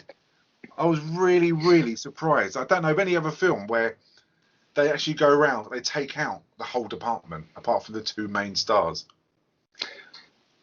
Yeah, it's sort of. Yeah, sorry, Neil. James. No, go on. No, I think at first I thought that one guy, because I took my eyes off it. I thought, oh God, they shot Riggs' partner. Because I only saw literally doing the sit ups. I didn't see the beginning of it, so I had to rewind it. I was like, I didn't remember this, but it was really shocking. Yeah, you're right. He's shooting everyone, and at some point you're going to come up against obviously the two big guns in Lethal Weapon. Our two main characters, and you're just waiting for a bit. But yeah, and it showed you how ruthless obviously this guy is, and I think it really does help with the payoff. I mean, you've spent time with this team, you've seen that they're bonding, you've seen they've got a family. Yes, it is a bit tropey, but with the woman that dies on their diving board, obviously it goes through her family, doesn't it? A picture of her family and stuff. Yeah, I'll be out in a minute. And then I don't know quite how the bomb got set off though. Jumping on the diving board, or whether it was just another pressure one, I guess. Yeah, but then they would have had to know she wanted to swim. Maybe they've been watching them. That's the whole thing, isn't it? They're really dangerous. They've probably been watching them for days. Hence why they've all figured out that they're all going to be in one place for the poker game, and the whole place gets blown up, doesn't it? And thanks to Leo, matey boy misses the poker game. He does. Yeah, purely just by luck, wasn't it? And that's when, because they're in a hotel room, aren't they? With that, which is quite nice that they don't spend all of their time with Getz. That would be a bit weird, but yeah, they're in a hotel room, and then they start talking about the Alba Varden, and that's mentioned. Because it was mentioned earlier. Yeah, and he gets it off the notepad, doesn't he? That's right. Yeah, from his office. Yeah. So he goes back to Murtaugh's house to look at some fishing videos, because again he's got that boat, and that kind of name rings a bell. And that's when you get the payoff from the nail gun, where he's there, and you know that Getz is going to get taken. It's so bloody obvious that he is going to get kidnapped, and he does by the South Africans. But I like the use of the nail gun. It's great seeing the nail gun shoot that guy in the head, and the other one. That was done very well, wasn't it? Yeah, it's such a menacing, cool weapon to have, the nail gun. I love it. I think it's just brilliant. There's that foreshadowing again, isn't it, from earlier with the whole. Yeah. He loved that nail gun, so it was quite works so well. And then Riggs and Rika van der Haas are having a little bit of nookie in their caravan, and then you get the helicopters come and take them out. And it's just always weird that when you say, it's like just a trope in these films, and it always makes you chuckle, that when you get like the B players, like the rest of his homicide team, it's such a definite, surefire way that they're going to die. The bomb in the stereo, definitely going to die. There's no other way around it. Obviously the guy shooting in the head and the diving board, but then they do a real pissy way they send a couple of goons to Murtaugh's house. Yeah. Shoot guns. That is, fuck knows how he survived the caravan shooting, but they don't go to blow his car. Don't go to blow his caravan up or the house. It's so weird, isn't it? That it is odd. After all that effort, they messed the two most important people up. Yes. What makes me laugh is, again, like in the first one, and this happens at the start as well, with the helicopters with silencers on them. Because at the very beginning, a helicopter pops up, doesn't it? Yes. And you don't hear it until it pops up beyond this bridge. And then he's got these two massive, what look like, proper army-type helicopters coming towards his caravan. No other buildings around, got cliffs which the sound will be bouncing off of. And it takes the dog to come in and go, shit, the dog's inside. That's not right. Something's going to happen. It's like, it's so tropey. It's hilarious. It is, yeah. It is so convenient. I was so glad the dog didn't die after they shot that caravan up.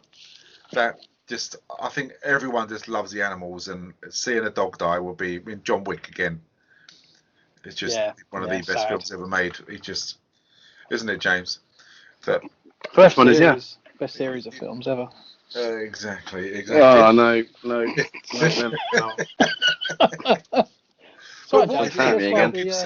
Why did Riggs, after obviously they've been chased and everything else, why did he drop Patsy Kensit back at her home address? That was the stupidest that really annoyed thing me. You could do.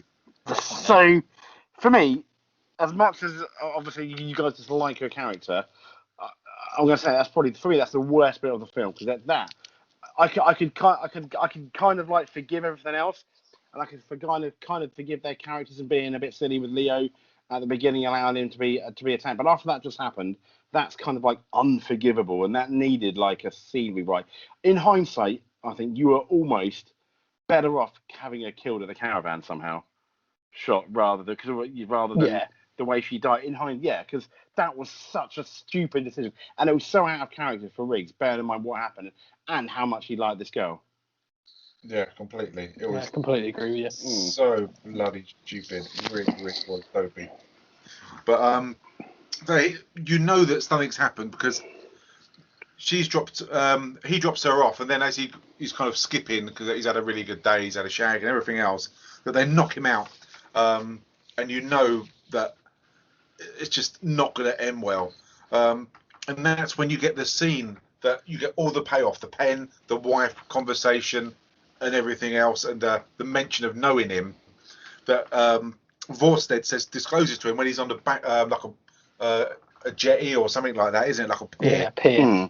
Yeah, and he's in again like a straitjacket. We may have seen this before in the film already, and he says that he was responsible for his wife's death, and that he kind of brags about it, doesn't he? He really winds him up, and he's really nasty that he killed his wife, and basically a massive middle finger up to you, and that enrages Riggs, who only gets kicked into the sea, but thankfully he can escape from a straitjacket because he proved that earlier. Foreshadow, just amazing. Yes.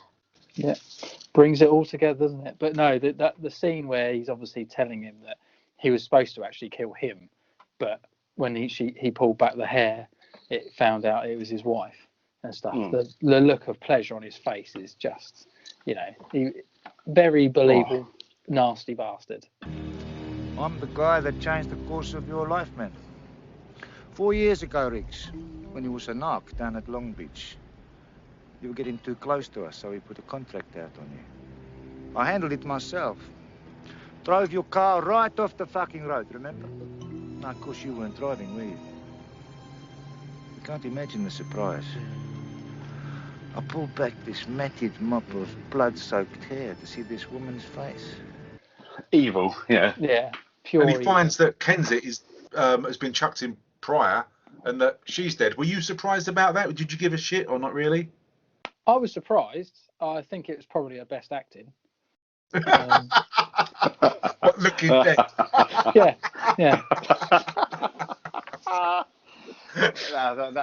That's one of the lines of the podcast, that, isn't it? Yeah. She did it well, though. I have to say. Yeah, it's brilliant. Yeah, but no, I was surprised. I thought, that she would have been taken back to dirty old pervy Arjun, who obviously wanted a bit of Patsy earlier, or whatever, and he was, they'd find her and he'd rescue her and all this sort of stuff. So yeah, I was a bit surprised that she was down there. Because she didn't have to die, did she? No. Because the payoff would have been the wife's death, and that would have been enough. Oh, definitely. I mean, it was like a token. I know he liked her, and they'd had a very nice evening of fornication, but you don't, I'm not being funny. He's not like head over heels in love with her or anything like that, is he? He'd be upset, and it's horrible. Don't get me wrong, but it's not in the same league as his wife. Who he's been having mental health issues over for years due to her being killed. So I don't think it was needed. Yeah, whether this comes down to the fact that they did two alternative endings, that they were going to script his death, that whether they kind of thought, we'll kill her because it's definite then she's actually gone. It doesn't make a difference, you know what I mean? Everyone is wiped out and it just leaves Murtaugh like it was going to be. I think it would have been nice if she would have survived, because she doesn't have to be in the next one. They could have just, it would have been a happier ending, you know what I mean? But I suppose it kind of means more. It's more of a driver to him going from 5 to 20 on the mental scale of wanting to do stuff, because he does bring Danny Glover after this. It's a good kind of indication. I like the way he does it, that he's like, they've done it now, this is it, they're responsible for this and that. She's dead, Rika's dead, and then Danny Glover takes his badge off and puts it in his drawer as if like, tonight we're not cops, we're just gonna kill them all. I like that. It's really powerful message, isn't it? Yeah, I found that a really odd conversation to have. It's almost like he was phoning him to try and get him to talk him out of it, but he knew he couldn't. And also a plea to say, look, I'm going to go and do this anyway, come and give us a hand, but without actually saying it. Yeah. That's how I saw it. Yeah, it's really good. And as you said earlier, Neil, or it might have been you, Dan, I'm not too sure, that you see them torturing Leo Getz, and he doesn't, and I like the fact that he just doesn't say anything. He gets a real beating by him, but he's not going to talk, he's not going to speak whatsoever. And I think that just makes you like his character even more, doesn't it? Yes. Yeah, definitely. Yeah, James said it earlier, but yeah, it does. He's clearly built a relationship, hasn't he, with Riggs and Murtaugh, and he's not going to give it up for anything. Even though he's been stealing $500 million off them and all this sort of stuff. He's like, no, you're not having it. Yeah, and it works. It's like the bond they've got, and he doesn't talk. I'm glad they didn't kill him. That would have been a terrible thing, I think, if they would have killed him, because he was, even though he played a minor part, after following the death of Patsy Kensit, to have someone else die. I couldn't have taken it. I'd have to turn it off to you after that. I would have cried. It's too dark. Yeah, too dark. Yeah. For a film that's, it's like I said, it's serious in the sense of the story and everything, of what it's trying to talk about. You can't. They're trying to make light of it. If you start killing off, all right, Patsy's not a massive issue, but killing off Joe as well, I think you're right, Stu. I think it would have been too much. Yeah, I'd have had to do a poll and watch a Disney film after that. Yeah, definitely a Lion King moment. Yeah, it would have been, or a Toy Story and You've Got a Friend in Me, something like that.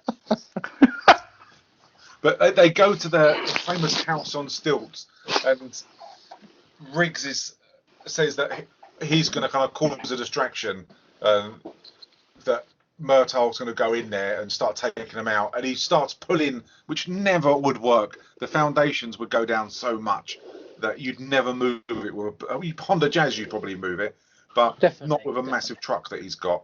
And then it's good scene. I mean, the whole house shakes. I mean, Murtaugh goes in there and takes loads of the baddies out, and I think it's good for Murtaugh to do something in the film, because he's been a bit static compared to the last one. Yeah, it was all Mel, wasn't it? And yeah, I think it was good. A role reversal rather than Mel rolling around the floor doing lots of, rolls. And because I love the fact that he does it a lot. He does it in the first and the second. He's very good at doing roly-polies and shooting people at the same time. Yeah. Yeah. And it was nice to see Murtaugh actually take over. Yeah, he's good at the action, and I just think in the last one, I'd like to see use Danny Glover more. I mean, I don't know, you weren't on the first one, Jay, but would you think Glover's kind of used enough in the action parts of this film? No, but I think it's okay. I mean, it's been stereotypical. He's the older one. He hasn't quite said I'm too old for this shit yet, all the time. But yeah, he's the one with the family. Riggs has always been the more physical one, especially in this film. And spoiler alert, Danny Glover, he gets the he kills the big bad guy at the end, which kind of makes up for it and saves Riggs, doesn't he? Yeah, that's so it very kind of true. balances out. Kind of balances out at the end. So bloody wise. That's what I love about you. Shut up. Yeah, that's true. Here we are. But yeah, it's a good shoot out of the house, and the majority of the baddies, barring a few henchmen and the two main kind of bad guys, they do get taken out and they rescue Getz, and it's really good. I mean, the fact that they built this house on stilts on a studio set was incredible, and it just looks great coming down, just falling to pieces. It looks visually, it's brilliant. Was that so? What you're saying that wasn't a miniature? That wasn't the actual thing coming down? Yeah, they built it on a studio set. Yeah. Oh wow! I did not know that. That's really impressive. If that's the case. Yeah. Again, shows the budget, doesn't it? Compared to where it was before. It does definitely. Like you said, yeah. But they realised that the two main baddies have gone to is it Alba Varden, the boat, isn't it? Yeah. And they go there and they find the container full of cash, and conveniently a car, which is with the keys in as well, which is also convenient. But the scruples moment. That is convenient, isn't it? It is, yeah. I like when Gibson says to Glover that all this money, goes, go on, take it. You can use it for good. And the fact, a couple of seconds that Danny Glover thinks about pocketing that money for his kids to go to university, I love that. It's just so honest. That's the kind of thing you'd think that no one would know. This money's just been used. It's blood money, and I could use it to get my kids through university. And it's great that he doesn't do it, but it's great that he's tempted as well. Yeah, yeah. Sorry, Neil, but I literally just about to say the same as I was going to. Yeah, no, it's just it just shows that he's the human side of it, isn't it? It's like, I've never seen, he works God knows how many hours a week to, feed his family and all this sort of stuff, but he's never going to see that amount of money ever. And I think anyone would be tempted, wouldn't they? Let's be fair. Oh, yeah. I mean, it's stacked full of. I mean, I think he says they're $1,000 bills. Yeah, he does. Yeah. Are they? I mean, $1,000 bill. Oh, God, I think we've even heard of that mentioned in any other film. I don't think. No, not right. $1,000. No. We don't even have. Do we have £100 bills in England? No, only 50. No, 50 £50. Yeah. No. But for them to have $1,000, I mean, I don't know. Would it have been South African equivalent of 1,000 or not, or was it American? No, I think it was American money. Yeah, it's American money. Yeah. $1,000 bills. Yeah, but they must have had. They must be real because I don't know. I mean, it's in this film. Otherwise, I mean, if they had in the Sweeney, which is a shit film anyway, but if they had a £25 note, we'd be like, that's utter nonsense. So it must have $1,000 bill. It's just. I've googled it. It said the Federal Reserve began taking high denomination currency out of circulation and destroying large bills received by banks in 1969. As of January the 14th, 2020, only 336 $10,000 bills were known to exist, along 342 $5,000 bills and 165,372 remaining $1,000 bills. So, yeah. Oh wow! Yes, they do exist. There you go, on the money. You can imagine going to buy a packet of crisps and you've got $1,000. Mate, yes, I can see you doing that, Stu. Unfortunately, I can see you going to get a Kit Kat from the local off license or something with $1,000 bill. Great, wouldn't it? You got change. Got change. I'd do it. On my school bus route, the bus drivers were always horrible to us. I would do it for one of them. $1,000 bill. They get out of this by And it's quite a good trick, to be honest. It's kind of very similar. Like the crate bit reminded me of the A-Team film, which. That was Yeah. Yeah. The car drives out, and all the cash, all these $1,000 bills, are just in the water. And you think, or they think naively that they're in the car, but they're not. But they abseil down, because they're trained in the police to obviously abseil all the time. And then they go through, and they both start taking out individually, like the bad guys.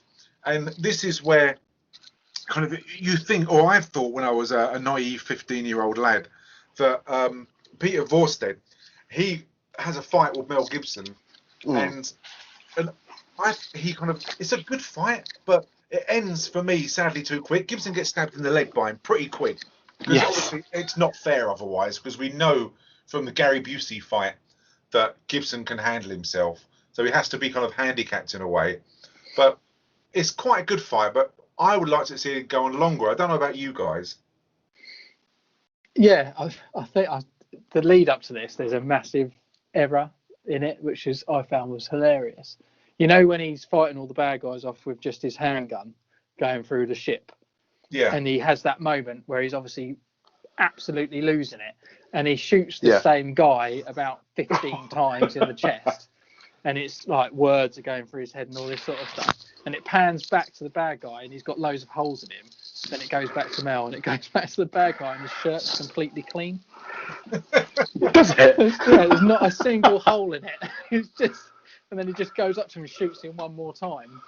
And it's just, I just thought it was brilliant. It's like, come on, guys, all that money, and you can't even fucking put a continuity of someone being shot. But yeah, I thought the fight scene was brilliant. I really did. It was very well done. It was an interesting though, because when he's fighting, he looked really gangly, didn't he?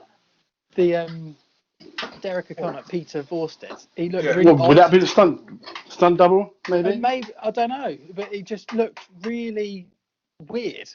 Because you only see him from behind, really, when he's doing the more kind of dynamic moves. And when you look at because I'm looking at it now as we're going through it, he's kind of silhouetted out, or you see him from behind. So I'd be very surprised. It doesn't look like him whatsoever, which is it's just funny. It's just the fact he's bouncing around like Bruce Lee.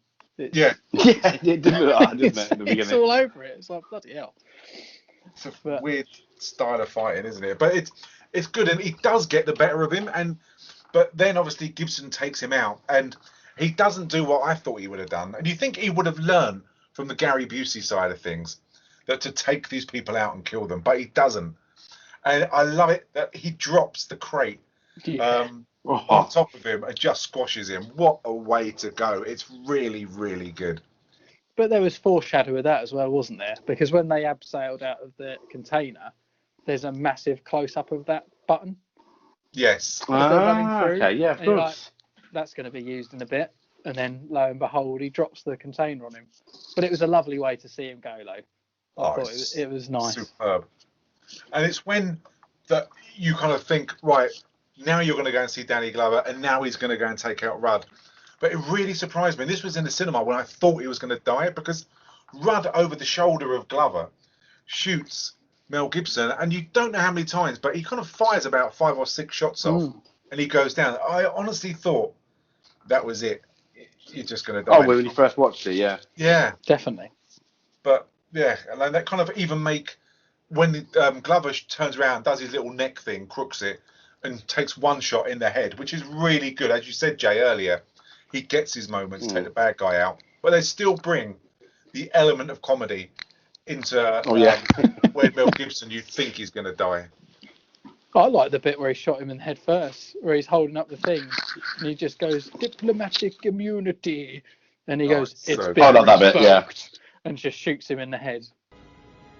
Diplomatic immunity.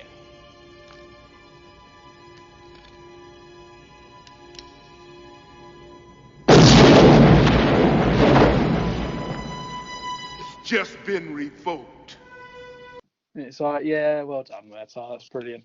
It's been revoked. I'll write this one up. It's fine. Try writing that. Would be well interesting, wouldn't it?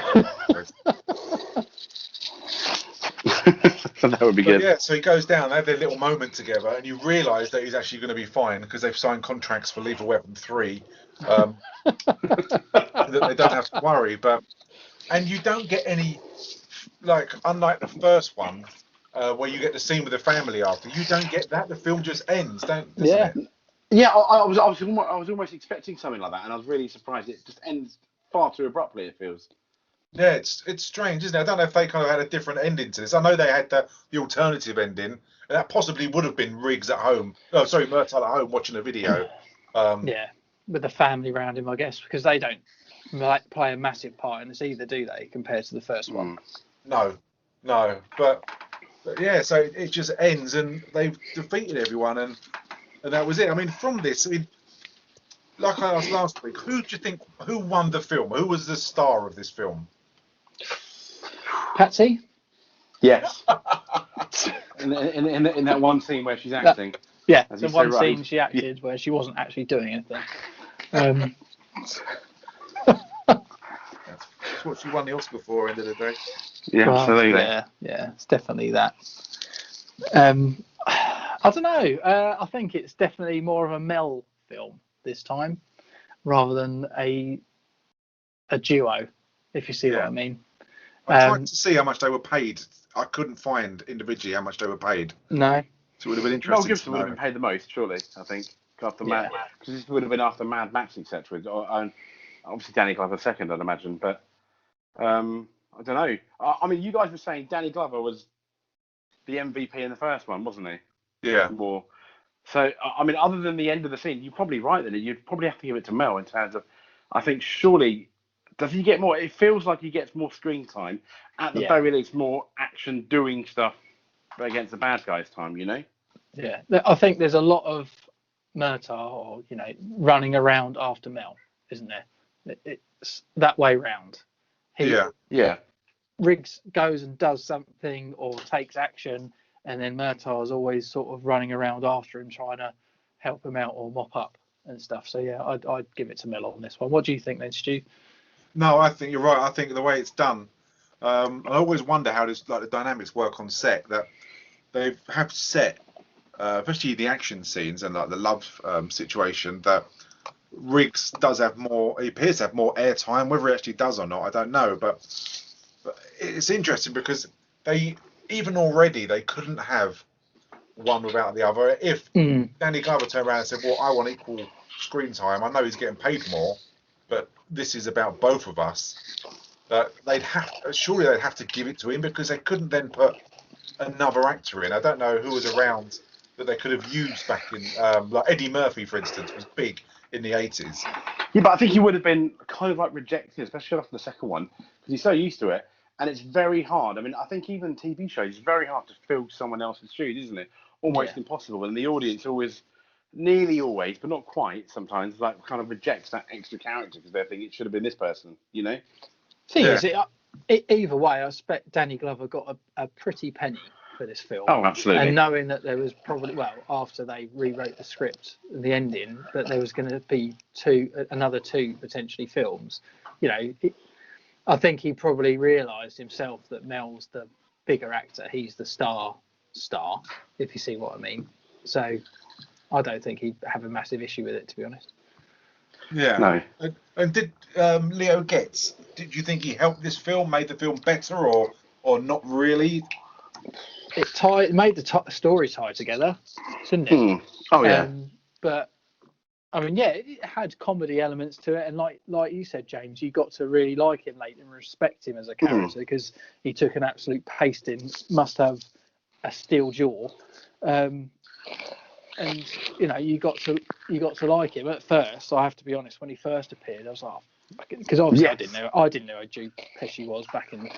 I was like, who the hell is this squeaky voiced twat? What's he? Are they just trying to add something in? It's like the old days Jar Jar Binks. What's the fucking point of this guy? But I got to like him. So yeah, I thought he was a good addition. Yeah, we've got the English version of Joe Pasquale Yeah. Yeah, I suppose that's a better one than Jar Jar Binks, but yeah. It's like the poor man's Joe Pesci. Joe Pasquale's the poor man's Joe Pesci. Love it. Did you think the film was dated at all? Minus the hair for bloody Mel Gibson. There were lots of mullets, weren't there? Yeah. I mean, there was more mullet than an 80s WrestleMania, wasn't there? But yeah. So but I don't think it's. If I'm honest, it's not really. At no point did I feel, unless you're looking at like the fashion with a critical or something, that it was dated. Nothing about this really was dated, other than the obvious stuff, obviously being with like the South African currency, etc. That would have been. But other than that, no, I didn't feel this at all. No, like you said, Jack, apart from the political element of it, there was a backstory of it. They stayed away, like in the first one, from any technology. Yeah. There was nothing tying it to its era other than that particular thing. So no, I mean, it's like the first one. You could sit down at any point during this film and just watch it and enjoy it. Yeah, I completely agree. I think the only thing that kind of timestamps it's the apartheid. And apart from, they don't use technology, as you say, and it was the same what we said on the last film, that they have the luxury of just being a buddy cop film. And I think by now this film has got the mantle for the best or the most popular buddy cop film, isn't it, by now? I'd imagine so. Yeah, I think it's great. I mean,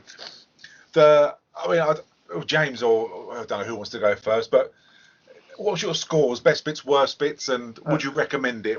What do you think? I'll go 4 out of 5 or 8 out of 10. Best. I think the whole film was really good. The best, I mean, the set pieces, the action was really good. But I think that once again, this film series lives and dies, I think, on the chemistry between Mel and Danny Glover, and it works really, and it works really well. The worst bit was, as I mentioned earlier, that decision for Riggs' character to let her go, because that's one of the few things that almost took me out of the film. Like, what's he doing? He'd never really do that. That's just bad script writing. I don't know why that happened. For me, that was the worst because it still bugs me now after the review. But really, really enjoyed it. Oh, that's great. What about yourself, Neil? I'd give this the same. I actually enjoyed this. I think, like James said earlier, he enjoyed this more than one. I was erring on the same side, so I'd definitely give this a strong 8 out of 10. Again, best bit, I think the end was just hilarious with the killing of Peter and Arjun, where he obviously said it's been revoked. I thought that was just top class. And obviously, the worst bit about this, the accents and Patsy, because she was just awful. And I know it's not nice to talk about actors in that way, but she just, apart from being very attractive, and we can't say that she isn't, especially her hair, she didn't bring any acting prowess to it at all. Apart from that one scene you mentioned, apart from the one scene where I couldn't fault her for it. No, I have to say I agree with what both of you say. I give this an 8 out of 10. I think it's a really, really good film, and I think the one bit that I always laugh at is when they're in the embassy and they're trying to sort out, as I said earlier, with Danny Glover going over to South Africa, and when it's pointed out that he's black, and it's just the way the line's delivered is perfect by Joe Pesci. It's absolutely brilliant. And Patsy Kensit, and the accents. I mean, she's not too bad. She's not terrible. I mean, it'd be unfair to really slag her off, but it's just the accents is just funny. And there is one line when they're at the cabin, and she's talking about Rudd hiding behind his diplomatic immunity, and the way she says it must have taken a few takes. It's so funny the way she says it, and but it's just brilliant. But it is very, very funny. Rudd's hiding behind his diplomatic credentials, isn't he? What's that? Rudd's hiding behind his diplomatic credentials. But it's a great film, and I'd recommend this. These are just brilliant buddy cop films. They're so easygoing, so easy to watch. They're just super. So, if you've got an evening or an afternoon or something where you just want to kill a few hours and have a laugh and have a fairly decent story, these are brilliant. You can just sit down and watch them, and you do get involved in it. You don't sit there going, oh, you don't start looking at the clock or looking out the window. You are drawn into what they're doing. Yeah, it's just brilliant. Yeah. So, but yeah, folks, that was our review of 1989 Lethal Weapon 2. We will be doing Lethal Weapon 3 next. James, when are you next available for the next one? Next Wednesday. I can only not do one Wednesday in 3 when I'm doing a late shift work. Fantastic. So next Wednesday will be Lethal Weapon 3, and you don't have to be clairvoyant to say that it will start to go downhill a bit, but there's still very need to be clear. We'll see. We shall see. Maybe. We shall.